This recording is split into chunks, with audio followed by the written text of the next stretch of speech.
So the Splatoon 3 Direct just finished, and I have to say it is super good. Probably one of the best Directs I've ever seen. There's a bunch of new things in the game, and some of the things that I did want them to add in my previous video or actually in this Direct, so it's awesome. So Splatsville is going to be the name of the brand new city that we're starting off in, and all the previous modes from Splatoon are coming back. So we have Turf War, Rainmaker, Splat Zones, Tower Control, and Clan Blitz. They also announced some brand new maps that are going to be launching with the game, and they even showed off some old maps that will be returning. Now, personally, I can't wait to play Hammerhead Bridge and Mahi Mahi Resort since I never played the original Splatoon, but we also do have some Splatoon 2 maps that are making a comeback. So all the previous weapons from both Splatoon 1 and Splatoon 2 are coming back to the game, and they're also including brand new ones. The newest ones highlighted was the Stringer, which is like pretty much a bow and arrow, and then they also added a katana, which is called the Splatana, and you can literally just get one-shot kills. It's pretty awesome. They added these new things called special weapons, and some of these specials have some really cool abilities.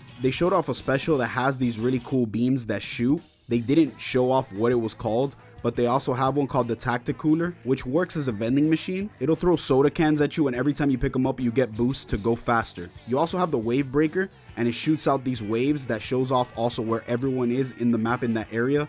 And if you get hit by one of these waves, it will pop. And last but not least, they also showed off the Reef Slider that charges and explodes at the end. They are bringing back Tenta Missiles, Inkjet, Inkstorm, Ultra Stamp, and Booyah Bomb.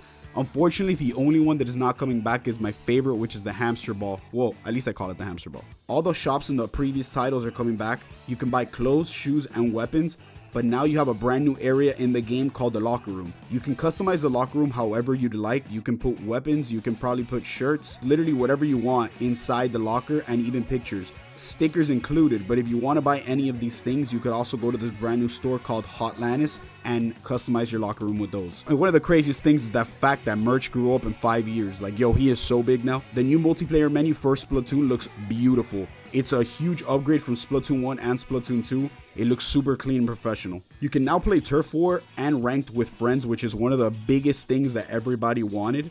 So the fact that now you're able to do this is either good because you get to play with your friends, or bad because what happens if you go up against a pro team. Before the match starts, you can actually go into a practice room and practice by yourself or with friends included. One of the craziest things that I wanted was a theater mode, and we finally got one. You can now rewatch all your games and matches. You can add marks to your previously watched match just to know whenever you got, splats or whatever it is. Customization has played a really big part in Splatoon, and now we have banners, badges, and titles just like in Fall Guys that can appear right next to your name when you start a match. Your character can even emote right after the match ends. They're probably going to come out with a bunch of things that you can add to your character. We also got this brand new Tetris-like game mode where you have to collect cards and go up against other players. One of the craziest things about Splatoon 3 is going to be Salmon Run, and it's getting the biggest update ever. So as always, you just need to survive waves and collect eggs, but now you have new enemies, including the Salmon Lid and the Big Shot. With the Salmon Lid, if you're inside his area, he will stamp down and hit you. The Big Shot will throw out artillery bombs. But the biggest is now a King Salmonoid that you need to defeat in order to complete your shift. After the 3 waves, once you think you're done, it's not going to happen. He pops up and you have to work as a team to take out a huge boss. If you don't beat him, I don't know if you end up continuing if you win or if you take an L, but whatever the case, it's a huge update. One of the really cool things that I really liked about it is that they are going to be adding this mode called Big Run, and with Big Run, every couple of months, you will be playing Salmon Run on a multiplayer map. That's going to be insane. In the Direct, they said that every 3 months, we will be getting an update for up to 2 years. So every 3 months, something brand new. It could be a weapon, it could be a map, just for 2 years. That sort of sucks because once the 2 years are up, what's going to happen? But they also did announce that they're going to be including one big purchasable DLC, so it might be an Octo expansion type. They introduced Shiver, Fry, and Big Man, which is our new newscasters. Splatfest are returning, and they are going to be with 3 teams total. It's going to be a 2-half game now. One of the halves is going to be a regular 4v4, and the second half is going to be a 3-team game where the leading team will start in the middle, and the other team will start on opposite sides of the map. There is going to be one Splatfest in August called the Rock, Paper, and Scissor.